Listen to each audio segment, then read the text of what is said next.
안녕하세요. 공터영어의 최준표 본부장입니다. 네, 지난 시간에 학원, 공부방, 그리고 개인 과외 교습자의 어떤 차이점에 대해서 말씀드렸는데요. 오늘은 조금 더 구체적으로 학원을 또 공부방과 그 교습소를 어떻게 설립해야 되는지 그 설립 과정에 대해서 좀 안내를 드려보도록 하겠습니다. 학원을 어떻게 설립해야 되는지, 설립할 때 어떤 부분들을 좀 참고하시고 또 확인해 보셔야 되는지 이런 부분들을 좀 안내를 드려보도록 하겠습니다. 그럼 본격적으로 먼저 학원 설립에 대해서 먼저 말씀을 드려보면요. 학원은 아시다시피 건축물의 용도를 잘 확인하셔야 돼요. 학원은 가능한 것은 제2종 근린생활시설로 용도가 되어 있는지 꼭 확인하셔야 됩니다. 네, 1종 안 되는 거고요. 제2종 근린생활시설로 되어 있는지 그 등기부 등본을 꼭 확인하셔야 됩니다. 그리고 만약에 안 되어 있다면 변경이 가능한지도 확인해 보실 필요가 있고요. 좀 더 구체적으로 말씀드리면 면적이 500제곱미터 미만이다라고 하면 용도는 제2종 근린이나 아니면 교육연구시설로 되어 있어야 되고요. 500제곱미터 이상이다라고 하면 교육연구시설로 용도가 되어 있어야 합니다. 그래서 그 부분 꼭 확인해 주시기 바라겠습니다. 네, 그리고 이제 교육 환경은 같은 건물 내에 유해업소가 있다라고 하면 학원은 설립이 어렵습니다. 다시 말씀드립니다. 같은 건물 내에 그 유해업소가 있다라고 하면 설립이 안 된다라는 부분 꼭 기억해 두시기 바랍니다. 저희 또 공터영어 가맹하시는 원장님 중에서 학원을 설립하시려고 굉장히 좋은 자리를 보셔서 정말 이 자리만큼 정말 값싸고 좋은 자리가 없다라고 하신 분이 계셔서 직접 가서 확인을 했는데 유해업소가 있었어요. 그러다 보니까 정말 좋은 자리긴 하지만 학원 설립이 어려운 거죠. 자칫 잘못 그런 부분들 확인 안 하시고 계약을 하시면 학원이 설립이 안 되는 그런 경우가 생기기 때문에 꼭 확인해 주시는 부분이 필요할 것 같습니다.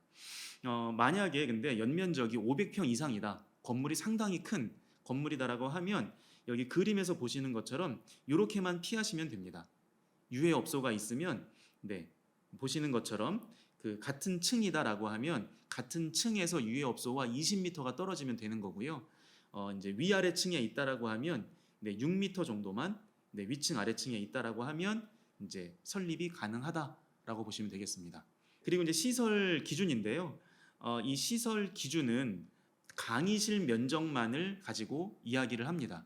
보통 이제 새로운 건물에 신축 건물에 들어가실 때 통으로 이렇게 열려져 있는 공간을 보실 거예요. 그럼 굉장히 넓다라고 생각하시고 여기가 총 몇 평이다, 뭐 40평이다, 30평이다 이런 말씀 들으실 텐데 그 면적을 가지고 기준 면적으로 하는 게 아니라 그 큰 통으로 된 그 공간에 인테리어를 하실 거잖아요. 그럼 이제 뭐 강의실도 나올 거고 그다음에 뭐 실습실도 나올 거고 뭐 열람실도 있을 거고 상담실도 있고 원장실도 있으실 거예요.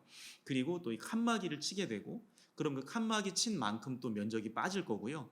그래서 최종적으로 학원의 인테리어가 다 된 상황에서 바닥 면적만 했을 때 이제 상담실이라든지 원장실은 제외하고 순수하게 이제 강의실로 이제 사용되는 그 면적, 바닥 면적의 합을 구하는 겁니다. 그래서 이 부분도 잘 확인하셔야 되고요. 그래서 팁을 말씀드리면 인테리어 이렇게 하신 다음에 인테리어 그 이제 뭐 전체적인 그 이제 디자인을 잡지 않습니까? 그러면 그 도면도를 가지고 다 해당하는 교육청에 찾아가서 도면도를 보여주세요. 그래서 이렇게 지금 하려고 하는데 이렇게 해도 될까요? 라고 확인을 하시는 게 꼭 필요합니다. 그렇지 않으면 나중에 예쁘게 인테리어 해놓고 나중에 교육청에서 이제 실사 내려왔을 때 면적을 재보고 이게 불가하다라고 하면 또 인테리어를 뜯어야 되는 그런 일이 생길 수 있거나 아니면 어떻게 인테리어를 뜯어도 그 면적이 나오지 않는다면 거기서 이제 학원을 운영하실 수가 없는 상황이 벌어질 수가 있습니다. 그러니까 꼭 이거 되게 중요한 부분이니까 인테리어 이렇게 디자인 잡으시고 꼭 가져가셔서 교육청에 확인을 받아주시면 좋겠습니다. 기준 면적은요, 근데 그 교육청마다 다릅니다. 해당 지역의 교육청마다 그 해당되는 뭐 보습학원이냐 아니면 이제 어학원이냐 뭐 이런 부분에 따라 기준 면적이 다르기 때문에 그것은 이제 그 해당 교육청에 들어가셔서 뭐 학원 허가 혹은 학원으로 검색하시면 뭐 아니면 학원 설립으로 검색하시면 그 텍스트가 나오고 이제 자료들이 많이 나올 겁니다. 거기에 이제 보실 수 있는 부분이고요. 만약에 같은 층에 있지 않고 이렇게 뭐 다른 층으로 나뉘어진 경우, 그리고 이제 다른 업소가 있고 이렇게 나뉘어져 있는 경우에는 여기 보시는 것처럼 해당되는 것이 합했을 때 나와야 되는데, 경기도교육청 기준으로 말씀드리면 학원은 강의실이 보습학원의 경우 60제곱미터 이상이 나와야 합니다. 그러면 이렇게 분리된 공간에 각 공간이 그것의 반인 30제곱미터는 넘어야 된다는 얘기입니다. 그래서 이 부분도 이렇게 나뉘어져 있는 상황이라고 하면 특수한 상황이기 때문에 꼭 들고 가서 교육청에 가서 보여주시고 확인받는 게 꼭 필요하다라는 말씀 드리겠습니다. 그리고 인테리어 이제 공사하실 때 주의하실 부분이 뭐냐면, 강의실에는 출입문이 별도로 있어야 합니다. 강의실을 통해서 다른 강의실을 들어간다라고 하면 안 됩니다. 허가가 나오지 않는 부분이고요. 꼭 복도를 통해서 들어가야 한다는 겁니다. 그래서 지금 화면에 보시는 것처럼 왼쪽 편에 이렇게 들어가는 문이 있고 복도가 있고요. 복도를 통해서 강의실로 들어가는 이 형태가 가능한 것이고요.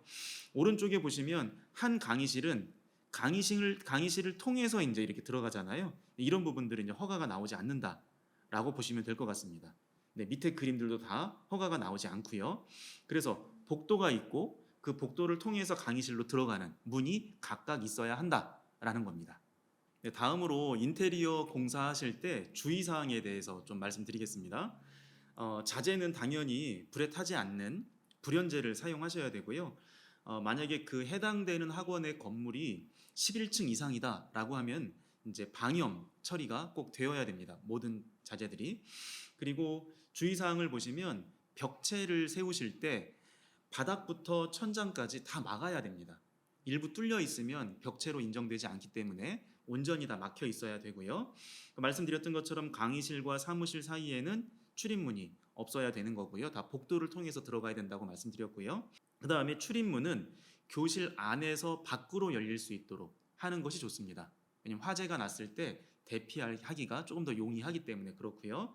그럼 강의실 내에 이건 당연한 얘기들이죠. 뭐 미끄럼틀이나 뭐 여러 가지 뭐 복사기나 이런 교습 행위와 관련 없는 시설들이 들어가 있으면 강의실로 인정받지 못하는 부분들이 있기 때문에 넣으시면 안 되고요. 그리고 이제 이건 건축물 대장의 현황도에서 보실 수 있는데, 베란다로 된 공간이나 공용 복도로 되어 있는 공간에 강의실이나 이렇게 학원 시설로 설치될 수 없다, 이용될 수 없다는 부분이고요. 이 부분도 이제 많이 놓치시는 부분이긴 한데요. 화장실은 남녀가 구분되어 있어야 됩니다. 공용 화장실은 설치가 될 수 없고요, 학원에. 그리고 이제 소방시설 관련해서는 모든 학원이 다 소방시설 완비 증명서를 갖출 필요는 없고요. 학원 기준으로 봤을 때 570제곱미터가 넘는다라고 하면 소방서에서 소방시설 완비 증명서를 받으셔야 됩니다. 그래서 이것을 소방서에서 받으셔서 이것을 첨부해서 학원 등록하실 때 같이 제출하시면 되고요. 570제곱미터 이하다라고 하면 소방시설을 그 사이즈에 맞게 준비하시면 됩니다. 그리고 이제 뭐 설립하실 때 고려사항은 이 부분은 뭐 제가 지금 말씀드린다고 해도 나중에 교육청에 들어가셔서 학원 설립이라고 꼭 치시고요. 거기에 이제 자세한 서류들이 나오시니까 그때 체크하시면 더 좋을 것 같습니다. 뭐 간단히 말씀드리면 설립 운영 등록 신청서, 그리고 학원 원칙, 이 사이트에 들어가시면 하나의 큰 한글 파일로 받아지실 거고요. 거기에 이 내용들이 다 있습니다. 그래서 해당되는 내용들을 다 기입하시면 되겠습니다. 그리고 이제 이 교습 장소가 내가 이제 사용하는 권한이 있다라는 것을 증명할 수 있는 이제 뭐 임대차 계약서라든지 이런 부분들이 필요할 거고요. 임차인이 동일한 경우에는 그거 해당되는 그런 이제 서류들을 가져가셔야 되는 부분들이 필요하다라는 겁니다. 그래서 여기 나오는 내용들은 제가 말씀드린 것처럼 학원 설립으로 검색하셔서 나오시는 그 파일을 자세하게 검토하시고 거기서 이제 필요한 서류들을 가져가시면 될 것 같습니다. 그리고 이제 구비 서류 중에서 설립자의 등록 기준지가 있어야 된다는 거고요. 이건 이제 가족관계 증명서라든지 기본 증명서에 나와 있다는 거고요. 또 이제 아동 학대 범죄 경력 조회 동의서 뭐 이런 것들도 이제 필요한 부분들이니까 확인하시면 될 것 같습니다. 만약에 설립자가 법인인 경우에는 정관이 필요하고요. 그다음에 법인 등기부 등본 등이 필요합니다. 그래서 만약에 법인인 경우에는 이제 어떤 서류가 필요한지 교육청에 가시기 전에는 꼭 그 사이트에 들어가셔서 내용을 확인하시고 가시기 전에 꼭 전화를 하세요. 왜냐하면 그거대로 챙겨갔는데 이름이 비슷해서 챙겨갔는데 또 그게 또 아닌 경우가 있을 수 있고요. 또 필요 이상으로 더 챙겨가는 경우도 있기 때문에 제가 교육청을 여러 번 다녀봤지만 꼭 해당 교육청에 전화하셔서 이러이러한 용도로 이렇게 가려고 하는데 뭐가 필요한지 다시 한번 꼭 확인하시는 것 권유드리도록 하겠습니다. 네, 이제 학원 설립에 대해서 말씀드렸고요. 이제 교습소에 대해서 말씀드리도록 하겠습니다. 교습소는 이제 건축물의 용도가 제2종 근린생활이나 교육연구시설로 되어 있어야 한다는 거고요. 마찬가지로 유해시설 있으면 이제 설립이 불가하다라는 부분 같습니다. 네, 교습소 같은 경우는 이제 인원의 제한이 있고요. 1제곱미터당 수용 인원이 0.3명 이하가 가능하다라는 겁니다. 그리고 이제 뭐 교습자의 편의를 위해서 뭐 불연제를 써야 한다 말하는 부분들 이런 부분들 다 이제 마찬가지라고 보시면 될 것 같고요. 만약에 학원이 있고 학원 옆에 교습소를 설립한다라고 하면 학원에서 교습소로 바로 들어가면 되지 않고요. 별도의 복도와 별도의 출입구가 있어야 된다는 겁니다. 구비 서류는 설립 운영 신고서 그리고 교습자의 자격을 증명하는 졸업 증명서라든지 학위 증서 같은 것들이 필요하고요. 건축물 대장 필요할 것이고 평면도 그려서 이제 그려진 것을 가져가시면 될 것 같고요. 마찬가지로 임대차 계약서라든지 이런 부분들 필요하고요. 신분증 이런 부분들 필요하겠습니다. 다음은 이제 개인과외 교습 이제 신고하실 때 내용을 말씀드리면 개인과외 교습으로 신고하실 때에는 내가 그 과외를 하는 것이기 때문에 나에 대한 정보를 가져가시면 됩니다. 그래서 주민등록증 사본 필요하고요. 그다음에 최종 학력 증명서 그리고 자격증이 있다면 자격증 이렇게 가져가시면 될 것 같습니다. 그리고 이제 교습 장소는 교습자의 주거지에 보통 많이 하죠. 교습자가 주거하는 곳에서 그래서 그 교습자의 주거지 그래서 이제 단독주택이든 공동주택이든 그것을 증명할 수 있으면 되고요. 교습자가 상가나 오피스텔 등에 실제 거주한다 하더라도 그 장소에서의 개인과의 교습은 불가하다. 그래서 교습자가 주거하는 단독주택이나 공동주택에서 가능하다라는 부분이고요. 동시간대 이제 교습 인원수는 9명으로 제한되어 있다는 부분 기억해 두시면 될 것 같습니다.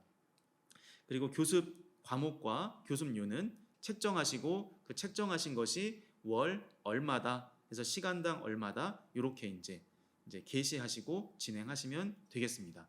그래서 구비 서류는 주민등록증 사본, 최종 학력 증명서, 자격증이 있다면 자격증 사본, 그리고 사진, 또 건축물 대장 이렇게 준비하시면 되겠습니다.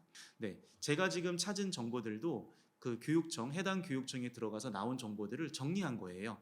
그래서 여기서 내용을 한번 보시고 교육청에 가셔서 신고하실 때 꼭 전화하셔서 이렇게 가져가는 게 맞는지 이렇게 하는 것이 맞는지 2번, 3번 확인하시고 그 다음에 부동산 계약을 하시든지 하시는 것이 꼭 필요할 것 같습니다.